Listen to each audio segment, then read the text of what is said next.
سب کو سن کے فیصلہ دیا, اور اس میں کوئی شک ہی نہیں ہے کہ آئین کہتا ہے کہ not later than 90 days. Yes. یہ بھی نہیں کہتا کہ within 90 days. بالکل کہتا ہے not later than 90 days. یہ پڑھتے ہیں آرٹیکل 224, میں پڑھتا ہوں آرٹیکل 105. بالکل اس میں لکھا ہے not later than 90 days.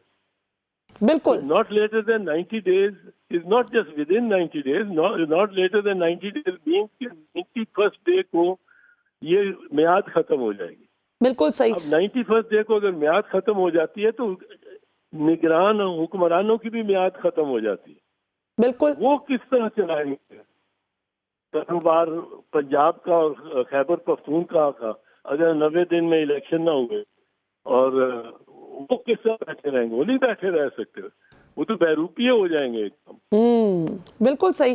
اچھا اعتزاز صاحب, یہ جو منسٹرز جن کی منسٹریز یہ بات کرتی ہیں کہ جی ہم پیسہ نہیں دے سکتے تو ہم سیکیورٹی نہیں دے سکتے, انٹیریئر منسٹری, فائنانس منسٹری, یا اگر معزز عدلیہ یہ کہے کہ ہم جوڈیشل آفیسرز نہیں دے سکتے, تو اس حوالے سے آپ فرمائیے گا کہ یہ کیا فائنانس منسٹر, انٹیریئر منسٹر, پھر ان کی کرسیاں بھی ڈار صاحب اور رانا صاحب کی کرسیاں خطرے میں آتی ہیں اگر انہوں نے اس طرح کے ایکسکیوزز دیے؟ کنٹیمپٹ ہے, اور یہی نہیں, پرائم منسٹر پہ کنٹیمپٹ لگتی ہے. اور پرائم منسٹر کو یاد رکھنا چاہیے, میں بار بار کہہ رہا ہوں کہ یوسف رضا گیلانی کو کنٹیمپٹ میں سزا ہوئی till the rising of the court. 2 second میں کی سزا تھی, کیونکہ انہوں نے اناؤنس جس طرح کیا مجھے ایڈریس کر کے کہ چوہدری صاحب میں وکیل تھا یوسف رضا, جی جی, یوسف خط لکھنے کا جو معاملہ تھا, جی جی, the respondent to imprisonment till the rising of the court, and the court now rises. وہ کورٹ اٹھ گئی, وہ اس کی سزائی پوری ہو گئی, اور اس کو ڈسکوالیفائی کیا گیا فرام بالکل پرائم منسٹرشپ, اور اس کو 5 سال کے لیے نااہل قرار دیا گیا. بالکل صحیح. تو یہ اچھا شہباز شریف کے ساتھ یہ ہو سکتا ہے. اچھا, اور ویسے بھی اعتزاز صاحب الیکشن کمیشن نے بھی تو شہباز شریف صاحب کی بطور پرائم منسٹر ان کی کورٹ میں بال پھینک دی ہے نا, کہ وہ انشور کریں کہ یہ ساری منسٹریز کوآپریٹ کریں. ہاں ٹھیک کیا اس نے. the buck stops with the prime minister. Prime minister is the chief executive officer of the federation. تو بالکل ٹھیک کیا چیف الیکشن کمشنر نے, ان کو کہا کہ یہ میرے یہ مجھے ضرورت ہے, آپ پوری کریں. ان کو he has to. بالکل صحیح. اچھا اعتزاز صاحب, ابھی آپ نے میں سن رہی تھی کل پرسوں میں آپ بات کر رہے تھے اور بڑی پرٹیننٹ بات کی, یہ پوائنٹ ویسے کسی نے قانونی نقطہ ریز نہیں کیا تھا, وہ میں چاہوں گی تھوڑا سا آپ ایکسپلین کر سکیں اگر, جو آپ نے فرمایا کہ نواز شریف صاحب جب مجھے کیوں نکالا, ریلی نکال کر اسلام آباد سے لاہور کے لیے نکلے تھے جی ٹی روڈ پر, تو اس وقت اگر معزز عدالت بلا لیتی, وہ ذرا تھوڑا سا ایکسپلین کیجیے گا کہ ہماری آڈینس سمجھ سکے کہ کیا فرق پڑ سکتا تھا اگر اس وقت عدالت انٹروین کرتی. والی بات ہے جی کہ بر وقت کوئی کام ہو. اگر میں سمجھتا ہوں آج کہ اگر جب وہ لے کے جا رہے تھے نواز شریف اس کو اپنی ریلی, اور اس میں بار بار وہ لگے کہ مجھے کیوں نکالا, اور یہ 5 لوگ اور یہ خدائی مخلوق, یہ ساری چیزیں کانسیپٹ انہوں نے دیے اس پہ, وہ ان کو کوئی 7-8 گھنٹے لگے جی ٹی روڈ پہ جاتی عمرہ پہنچنے تک, اور 3-4 جگہ انہوں نے خطاب کروایا. اب اس پہ اگر اس وقت ہی جب وہ پہنچے جاتی عمرہ 10 کیجیے رات کو 1 بجے, اگر ان کو وہاں سپریم کورٹ کا اہلکار کھڑا ہوتا پروانہ لے کے ڈپٹی رجسٹرار کہ جی کل صبح 11 بجے آپ کو سپریم کورٹ نے بلایا ہے, اور آپ آ کے وہاں ان کو سیٹسفائی کریں ججز کو کہ آپ جو کر رہے ہیں وہ بالکل درست ہے, یہ مجھے حکم ہوا ہے کہ آپ کو یہ طلب کرنے کا جو سمن ہے یہ آپ کو تک پہنچاؤں, آپ صبح 11 بجے آئے. آگے سے بات ہی نہیں کرنے کے 11 بجے پہنچے ہونا تھا. سپریم کورٹ پہلے دن ہی یہ سارا معاملہ یہ اتنی وہ بڑھتے سپریم کورٹ کے ججز کی تصویریں لگا کے جلسوں میں دکھا کے ان کو اس طرح اشارہ ان کی شناخت کرا کے اور بالکل ان کے خلاف مطلب ترغیب وائلنس کی دے رہے ہیں آپ. یہ کچھ بھی نہیں تھا ہونا بھائی, اسکاچ ہو جانا تھا اس معاملے میں. بالکل صحیح. اور اعتزاز صاحب آپ کو لگتا ہے مریم صاحبہ جو جلسوں میں معزز جج صاحبان کی تصویریں لگا کے جس طرح سے ان کی تضحیق کر رہی ہیں, اس پہ کوئی قانونی چارہ جوئی بنتی ہے؟ قانونی چارہ جوئی تو بالکل بنتی ہے. یہ تو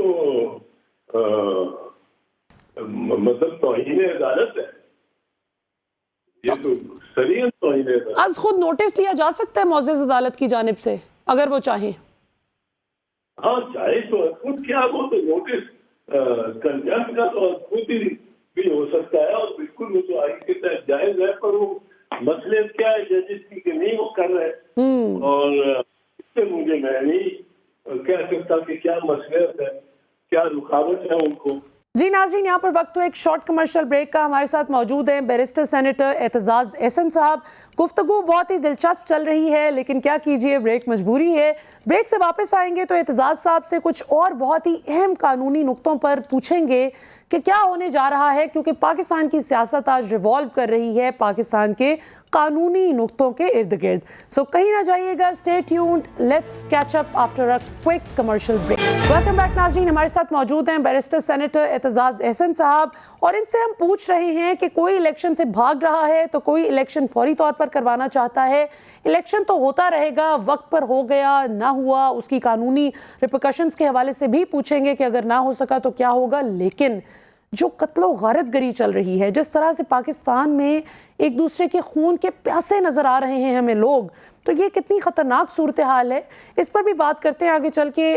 لیکن پہلے ذرا اعتزاز صاحب سے پوچھتے ہیں کہ وقت پر الیکشن نہ ہوئے تو کیا ہوگا, اور بھی کچھ انٹرسٹنگ سوالات. جی اعتزاز صاحب, چونکہ آپ کے پاس بھی وقت کی قلت ہے, بس آخری ایک دو کویسچنز کوئکلی کرنا چاہوں گی. ایک تو جسٹس مظاہر علی نقوی صاحب کو ہم نے دیکھا کہ بہت بری طرح سے ان کو نون لیگ کی جانب سے جلسوں میں بھی نشانہ بنایا گیا. جسٹس سجاز الحسن صاحب بیچارے, ان کو مریم نے کہا کہ جی وہ تو نئے اگلے چیف جسٹس بننے کے خواب دیکھ رہے ہیں. تو یہ بتائیے گا کہ مظاہر نقوی صاحب, جو مجھے یاد پڑتا ہے ارشد شریف صاحب کے کیس میں انہوں نے سوال اٹھایا تھا کہ ارشد شریف کو پاکستان میں کیوں اپنا آپ اتنا غیر محفوظ محسوس ہوا کہ ان کو ملک چھوڑ کے جانا پڑا. تو کیا یہ وجہ تو نہیں ہے کہ سارے ان کے پیچھے پڑ گئی ہیں قوتیں کہ بھئی کسی طرح ان کو چپ کروایا جائے؟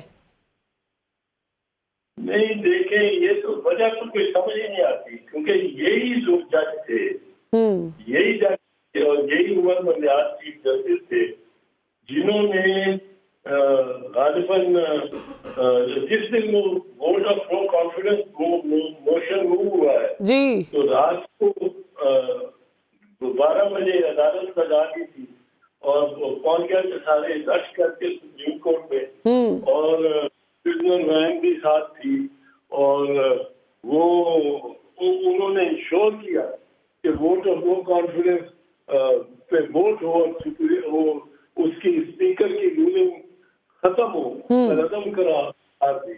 یہ وہی جج تھے جنہوں نے وہ کیا. اس وقت تو بہت تعریفیں ججز کی, مریم صاحبہ اور جو پارٹی میں ان کی طرف سے بہت تعریفیں تھی, تنقید دوسری طرف سے تھی کہ یہ کیوں پہنچے, کہ انہوں نے مداخلت کی. اب وہی جج ہے, وہ اگر کہتے ہیں کہ الیکشن کراؤ 90 دن کے اندر جو آئین کے عین مطابق ہے, وہ ان کے خلاف یہ مطلب ہے ڈنڈا لے کے پڑ گئے پیچھے.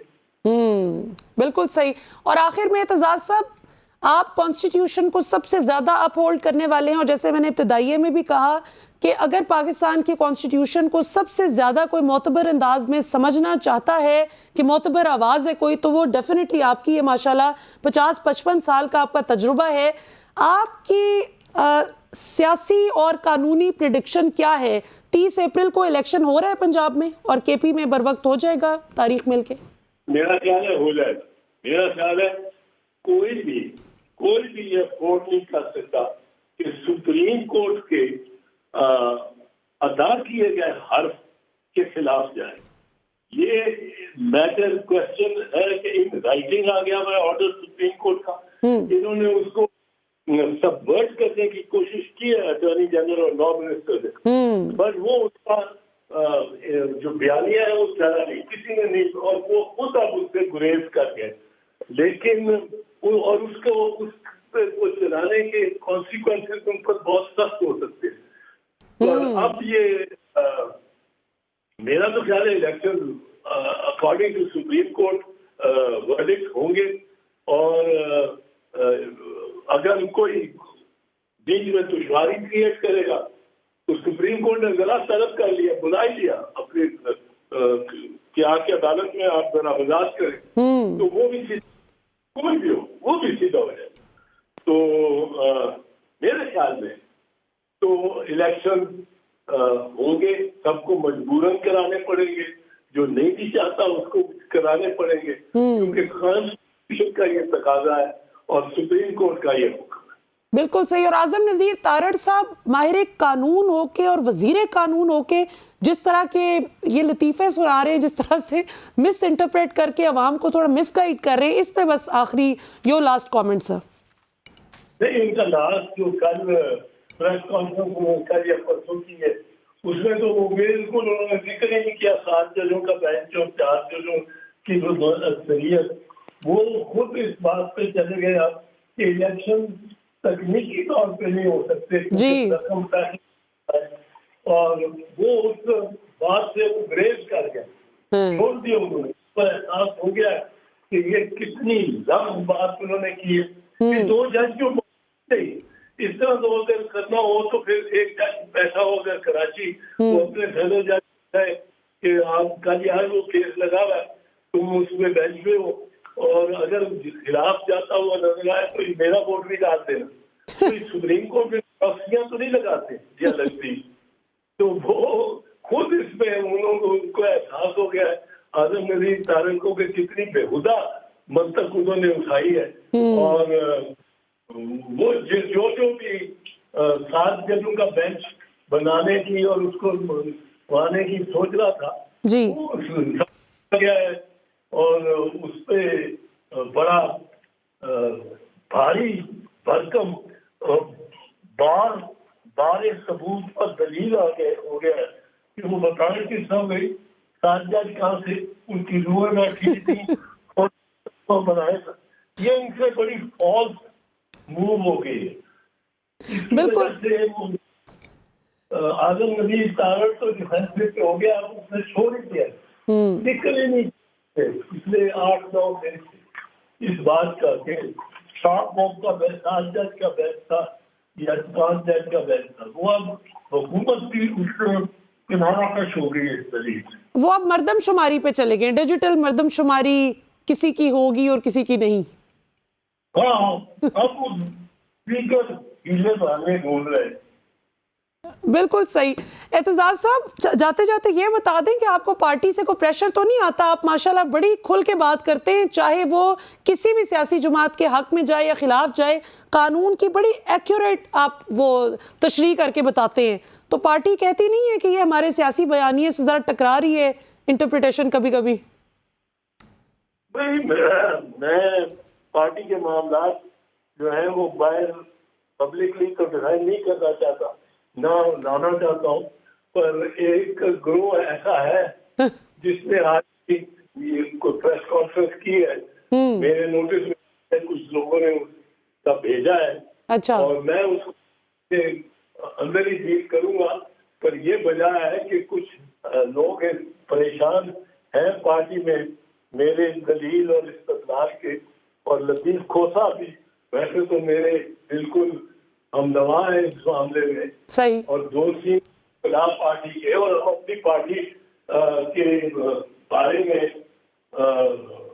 بڑے سینسٹیو ہیں۔ ہم یہ نہیں دیکھ سکتے اگر ہم یہ صرف کہیں کہ عمران خان ریڈ لائن ہے پی ٹی آئی والوں کی، تو ہماری red line Bilawal chairman Bilawal اور آصف علی صدر آصف علی زرداری ہے۔ میں یہ کہتا ہوں ہماری نون لیگ کوئی بالکل یہ نواز شریف اور مریم نواز ان کی ریڈ لائن ہونی چاہیے، کیونکہ ہم ان کے کوئی ان پہ تو اٹیک یا کسی قسم کا نہیں برداشت کر سکتے۔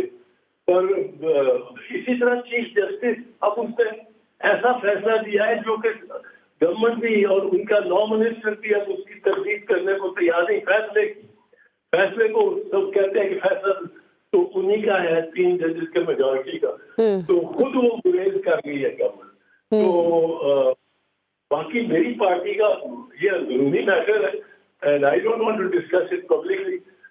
انہوں نے کیا ہے ایک گروہ نے جنہوں نے جو نہیں چاہتے کہ میں پارٹی میں رہوں کی وجوہات ہیں پارٹی ان کے جو مفادات ہیں ان سے منسلک, اور یہ سارا معاملہ ادھر ہی رہے گا میری طرف سے. تو اور وہ پبلک میں لائیں گے تو پتہ نہیں کسی اسٹیج پہ پبلک ہونا پڑے, پر اس میں مزید میں کچھ نہیں کہہ رہا. بالکل صحیح اعتزاز صاحب, اور اس میں کوئی شک نہیں کہ آپ نے کبھی بھی اپنی انٹیگریٹی پہ نہ کمپرومائز کیا ہے اور نہ ہی کبھی کسی کو اتنی جرأت لینے دی ہے کہ کوئی آپ کی انٹیگریٹی پہ حملہ کرے, اور شاید اسی وجہ سے مخالف پارٹیوں کے لوگ بھی ایکولی آپ کو رسپیکٹ دیتے ہیں جیسے آپ کی پارٹی کے لوگ دیتے ہیں, کہ آپ ہمیشہ حق کا ساتھ دیتے ہیں چاہے کسی کے بھی وہ سیاسی طور پہ مفاد یا نقصان میں جائے. اللہ نے جو چاہتا ہے وہی ہوتا ہے, اور میں تو ایک عاجز سا بندہ ہوں. بالکل ٹھیک, بالکل صحیح اعتزاز صاحب, آپ نہ بھی کہیں ہم کہتے ہیں, ہم تو آپ سے اتنا کچھ سیکھتے ہیں. قانون جتنا ہمیں آپ سے سیکھنے کو ملا ہے, میں تو ویسے ہی آپ کو بابائے قانون کہتی ہوں, اس کی واقعی ماشاءاللہ مثال نہیں ملتی جتنا اچھے طریقے سے آپ ایکسپلین کرتے ہیں. بیرسٹر سینیٹر اعتزاز احسن صاحب, ہمیں جوائن کرنے کے لیے بہت بہت شکریہ. ناظرین, آپ نے اعتزاز احسن صاحب کی گفتگو سنی, ان کا انسائٹ فل لیگل اوپینین بھی سنا چیزوں پہ. ایک ہوتا ہے اوپینین اور ایک ہوتا ہے انالیسز. بیرسٹر اعتزاز احسن صاحب کی جو مجھے سب سے زبردست بات لگتی ہے ماشاءاللہ وہ یہ کہ ان کا سیاسی طور پہ, کیونکہ ظاہر ہے یہ ایک سیاسی کارکن بھی ہیں, ایک سینئر سیاسی رہنما بھی ہیں پیپلز پارٹی کے, اور کوئی تھوڑا سا نہیں دہائیوں پر محیط ان کا سفر ہے. محترمہ شہید بے نظیر بھٹو صاحبہ کے بڑے قریبی ساتھیوں میں ان کا شمار ہوتا تھا.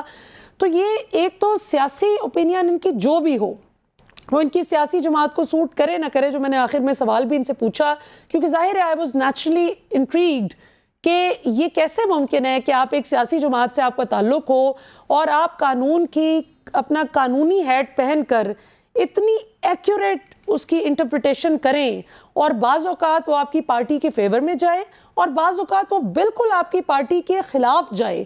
اس کے باوجود آپ اپنے موقف سے نہ ہٹیں اور اپنی ایمانداری کو قائم رکھتے ہوئے عوام کے ساتھ سچ بولنے کا جو عہد کرتا ہے ہر شخص جو کسی بھی فیلڈ میں جائے, بھلے بطور جج جائے, بھلے بطور وکیل جائے, بطور بیوروکریٹ جائے, بطور ڈاکٹر, انجینئر, ٹیچر, فوجی, سول سرونٹ, کوئی بھی شعبہ ہے زندگی سے آپ تعلق رکھتے ہیں تو پاکستانی عوام کے ساتھ آپ نے سچ بولنا ہوتا ہے. اپنی قوم کے ساتھ سنسیئر ہونا سب سے پہلا پری ریکویزٹ ہوتا ہے کسی بھی عہدے کی شان کو برقرار رکھنے کے لیے. تو میں پرسنلی اس بات پر بہت خراج تحسین بھی پیش کرتی ہوں اعتزاز صاحب کو, اور ان سے بہت کچھ ہمیں ہمیشہ, کیونکہ میں تو اسٹوڈنٹ بھی ہوں, قانون ان سے سیکھا بھی ہے, سمجھتے بھی ہیں, تو ہمیں بہت کچھ سیکھنے کا موقع بھی ملتا ہے. اور یہ جو امپارشل ہو کے فیکٹس پہ دلائل کے ساتھ بات کرنا, یہ ایک ایسی چیز ہے جو آج پاکستان کی ینگ جنریشن کو سیکھنے کی ضرورت ہے. ہم سب کو اعتزاز صاحب سے بہت کچھ ہمیں سیکھنے کی ضرورت ہے, لیکن چونکہ ہم کرٹیکل رول پلے کر رہے ہیں لہٰذا ہم سوال کریں گے کہ یہ حکومت یہ وعدے کر کے آئی تھی الیکشن سے پہلے, تو اب انہوں نے کس حد تک ان وعدوں پر ہی عمل پیرا ہوئے, ہمیں بتایا جائے. تو میڈیا کا کام تو ایک واچ ٹاک کا ہوتا ہے کہ آپ نے چیک کرنا ہوتا ہے کہ کہاں پر کیا غلط ہو رہا ہے. اپوزیشن کس حد تک اپنا رول افیکٹولی پلے کر رہی ہے اور حکومت کس حد تک اچھا رول پلے کر رہی ہے. لیکن انفارچونیٹلی ہم دیکھتے ہیں کہ جس طرح سے طاقتور لوگوں کے آگے سرنڈر کر جاتے ہیں زیادہ تر لوگ, اور آوازوں کو دبا دیا جاتا ہے. تو کوئی نہیں, انشاءاللہ اچھا وقت بھی آئے گا. عام طور پر ہمیں شو میں 1-on-1 اتنا مونولوگ پہ بات کرنے کا موقع نہیں ملتا, تو میں نے آج سوچا کہ آخر میں ذرا ہارٹ ٹو ہارٹ کچھ دل کی باتیں آپ سے کروں گی.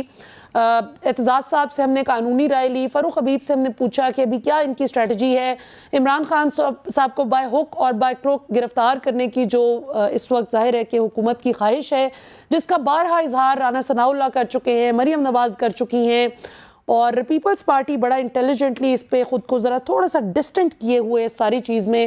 کئی سیاسی مبصرین کی یہ رائے ہے کہ پیپلز پارٹی اس لیے خاموشی سے یہ سب دیکھ رہی ہے کہ نون لیگ پہ سارا اس کا بوجھ گرنا چاہیے پی ڈی ایم حکومت کی کارکردگی کا، کیونکہ پرائم منسٹر ان کے ہیں، وزیر خزانہ ان کے ہیں، پیٹرولیم کے، انرجی کے وزیر ان کے، جتنی بھی وزیر داخلہ ان کے، ساری پاورفل منسٹریز ان کے پاس. اور جو ذرا بسپ ہے جس پہ عوام خوش ہوتی ہے کہ کیا آپ کی امداد کی جا رہی ہے، یا فورن منسٹری ہے جو ہلکا پھلکا سا کام ہے، جو اتنا کوئی مشکل کام نہیں ہے.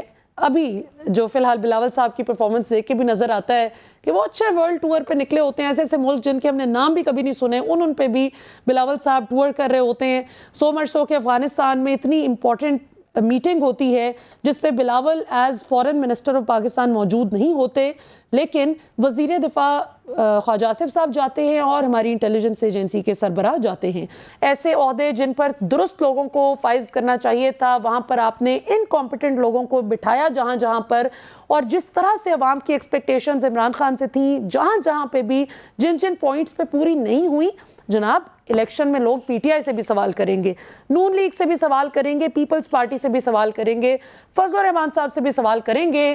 اور اس وقت پی ڈی ایم جماعتوں کو سب سے زیادہ خدشہ یہ ہے کہ سب سے زیادہ سوالات تو ہمیں کیے جائیں گے، کیونکہ ہمیں ہی اتنی جلدی مچی ہوئی تھی کہ ہم نے فوری طور پر عمران خان حکومت کو گرا کر ابھی آنا ہے، ہم مسیح ہیں، اور ہم مسیح ثابت نہیں ہو سکے. الٹا ہم نے ایسی مہنگائی کر دی کہ آج پاکستانی عوام سر پکڑ کر رو رہی ہے مہنگائی کے ہاتھوں. سو یہ ناظرین کچھ ابھی تک کی تازہ ترین صورتحال ہے جس پر آج کے پروگرام میں ہم نے بات کی.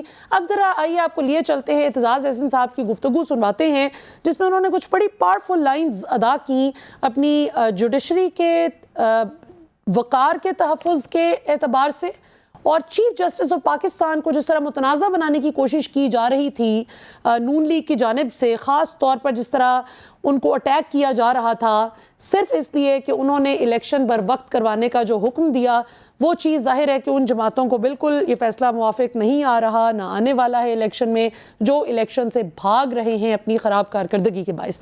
سو آئیے چلتے ہیں، اعتزاز احسن صاحب کی گفتگو سنتے ہیں جو انہوں نے کہا کہ اگر Imran Khan P T I کی ریڈ لائن ہے تو میری ریڈ لائن بلاول اور زرداری صاحب ہیں، نون لیگ کی ریڈ لائن نواز شریف صاحب ہیں، لیکن میں چونکہ وکیل ہوں اور میرا جوڈیشری سے بڑا گہرا تعلق ہے، 50 سال سے زائد کا عرصہ گزر گیا، میں نے کام کیا ہے اس فیلڈ میں، تو چیف جسٹس آف پاکستان ہماری ریڈ لائن ہے. Let's watch. Governor Khyber Pakhtunkhwa کھلی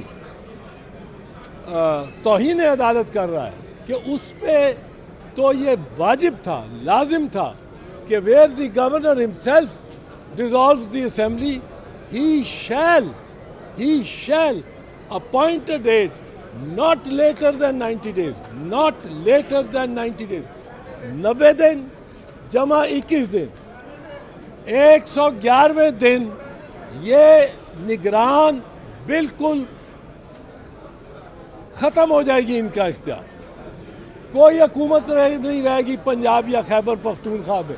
جو سازشیں اب ہو رہی ہیں وہ چیف جسٹس آف پاکستان کے خلاف ہو رہی ہیں. میں پاکستان کے وکلاء کی جانب سے یہ ان کا درس جانتے ہوئے عرض کرنا چاہتا ہوں کہ چیف جسٹس آف پاکستان ہماری ریڈ لائن ہے. اس کے خلاف سازشیں ہوئیں، اس کے فیصلے کو، یہ جو فیصلہ آیا ہے جس کے تحت الیکشن پنجاب کا ہو رہا ہے، اس کو کچھ ڈائلیوٹ کرنے کی کوشش کی گئی، الیکشنز کو کسی بہانے 90 دن سے زیادہ کرنے کی کوشش کی گئی. جو محکمہ کرے گا کہ ہم پیسے نہیں دے سکتے، جو محکمہ کرے گا کہ میں رینجرز نہیں دے سکتا، جو محکمہ کرے گا میں کوئی اپنی سروسز نہیں دے سکتا، وہ محکمہ توہین عدالت کر رہا ہوگا. جی ناظرین، آپ نے اعتزاز احسن صاحب کی گفتگو سنی. آج کے لیے اتنا ہی. آپ سے پھر انشاءاللہ رات 8 بجے ملاقات ہوگی. پاکستان ہمیشہ زندہ باد.